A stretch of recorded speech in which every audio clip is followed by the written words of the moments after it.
Hello everyone, সবাইকে আমার YouTube চ্যানেলে স্বাগত। আর তোমরা ভিডিওর থাম্বনেল দেখে বুঝেই গেছো যে আজকে আমরা কী নিয়ে আলোচনা করতে চলেছি। তো অযথা সময় নষ্ট না করে চলো সরাসরি সেই আলোচনায় চলে যাই। এই 2025-26 অর্থ বছরের মধ্যে যে সরকারি চাকরিগুলো নিয়োগ হবে তার মধ্যে 300+ পোস্টের অলরেডি অর্থ দপ্তর থেকে অনুমোদন দিয়ে দিয়েছে। তার মধ্যে প্রথম যেটা আছে আপার ডিভিশন ক্লার্ক 2খানা এবং গ্রুপ ডি 3খানা, যেটা ট্যুরিজম ডিপার্টমেন্টে নিয়োগ করা হবে।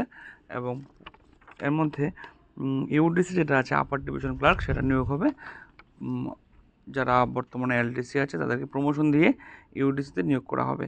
আর গ্রুপ ডি যেটা আছে সেটা ডাইরেক্ট রিক্রুটমেন্ট হবে, যেটা নিয়োগ করবে ট্যুরিজম ডিপার্টমেন্ট।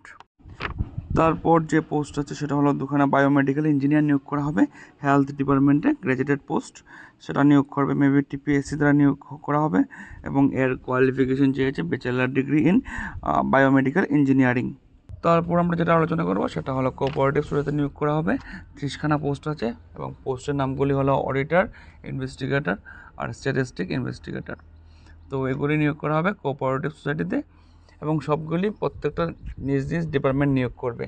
তো এই পোস্টগুলি ফিল আপ করার জন্য যে যোগ্যতা চাইছে ওরা, সেগুলি হলো ব্যাচেলার ডিগ্রি লাগবে, আপনাদের কম্পিউটার নলেজ লাগবে, তারপর এই অডিট, ইনভেস্টিগেটর এবং এই স্ট্যাটিস্টিক ইনভেস্টিগেটরের জন্য এক্সট্রা একটা কোয়ালিফিকেশন চাইবে, সেটা হলো ট্রেনিং লাগবে কোঅপারেটিভ সোসাইটিতে যে কোনো কোঅপারেটিভ ইনস্টিটিউশন থেকে। তারপর আবার একটা চাইছে যে কোনো প্র্যাকটিক্যাল অভিজ্ঞতা লাগবে আপনাদের অডিট বা অ্যাকাউন্ট সম্বন্ধে, যে কোনো বিজনেস অর্গানাইজেশন থেকে হলেও হবে। আর একটা কথা বলে দিই, এই সবগুলির মধ্যেই পিআরটিসিটা প্রযোজ্য থাকবে, সবগুলি পোস্টে পিআরটিসি মাস্ট, পিআরটিসি ছাড়া অ্যাপ্লাই করতে পারবে না। তারপর যে পোস্ট আছে সেটা হলো গিয়ে আইসিডিএস সুপারভাইজার নিয়োগ করা হবে social education and social welfare ডিপার্টমেন্টের আন্ডারে। 34খানা পোস্ট থাকবে এবং তার জন্য হয়তো গ্র্যাজুয়েশন ডিগ্রি অথবা 12 পাস হলেও হতে পারে, এটা ক্যাটাগরি ওয়াইজ ভেরি করবে, এসটি এসসি জেনারেল ওদের জন্য। আর এটার পরীক্ষা হবে মেবি এটা টিপিএসসি, মেবি না, এটা টিপিএসসি নিয়োগ করবে এবং টোটাল মার্কস থাকবে 85 রিটেন এবং 15 মার্কস থেকে ভাইভা পুসি। তো সোশ্যাল এডুকেশন অ্যান্ড ওয়েলফেয়ার ডিপার্টমেন্টে 34 জন সুপারভাইজার নেওয়া হবে। আইসিডিএস যে বিভিন্ন প্রজেক্ট আছে সেই প্রজেক্টের আন্ডারে রিক্রুটমেন্ট করবে টিপিএসসি। এবং গ্র্যাজুয়েশন ডিগ্রি লাগবে। আর পরীক্ষার মাধ্যমে নিয়োগ হবে, 85 মার্কের রিটেন থাকবে এবং 15 মার্কের ভাইভা পুসি থাকবে। তারপর যেটা আছে অডিটর নিয়োগ করা হবে ফাইন্যান্স ডিপার্টমেন্টের আন্ডারে। 140খানা পোস্ট আছে, সবগুলি গ্রুপ সি পোস্ট এবং এর জন্য কোয়ালিফিকেশন লাগবে ব্যাচেলার ডিগ্রি লাগবে আপনাদের। আর আবারও বলে দিচ্ছি, সবগুলির অনুমোদন অলরেডি অর্থ দপ্তর থেকে এসে পড়েছে। এখন ইতিমধ্যে নোটিশ বেরিয়ে এদের বিভিন্ন নেক্সট যে স্টেপ আছে সেগুলি করা হবে। তো এখানে 140টা অডিটর নিয়োগ করা হবে ফাইন্যান্স ডিপার্টমেন্টের মধ্যে। আবার বলে দিচ্ছি পিআরটিসি মাস্ট এবং এগুলিতেও পরীক্ষার মাধ্যমে হবে, ডিপার্টমেন্ট নিজে পরীক্ষা নিয়ে এগুলি রিক্রুট করবে এবং পরীক্ষার মার্কস ডিস্ট্রিবিউশনটা 85 মার্কসের রিটেন এক্সাম হবে এবং 15 মার্কসের ভাইভা পুসি হবে।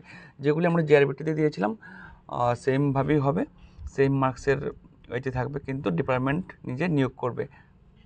আগে যেমন আমরা দেখেছিলাম জিআরবিটি নিয়োগ করে দিয়েছিল বিভিন্ন ডিপার্টমেন্টে, এইবারের এই পোস্টগুলো যেগুলি আলোচনা করছি সেগুলি প্রত্যেকটা নিজস্ব ডিপার্টমেন্ট নিজে নিয়োগ করবে, জিআরবিটিকে এই দায়িত্ব দেওয়া হয়নি।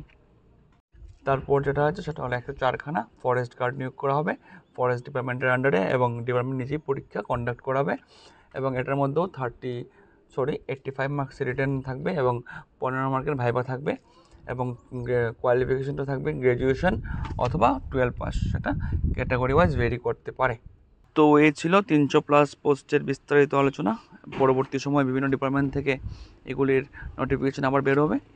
তো ওই নোটিফিকেশানের বিস্তারিত ডেট, ফর্ম ফিল আপ, বিভিন্ন জিনিস থাকবে। তো সেগুলির আপডেট পাওয়ার জন্য আমার এই চ্যানেলটিকে আপনারা সাবস্ক্রাইব করে পাশের বেল আইকনটিকে ক্লিক করে রাখতে পারেন এবং এই ভিডিওটি আপনাদের সেই বন্ধুবান্ধবের সঙ্গে শেয়ার করে দিতে পারেন। ধন্যবাদ।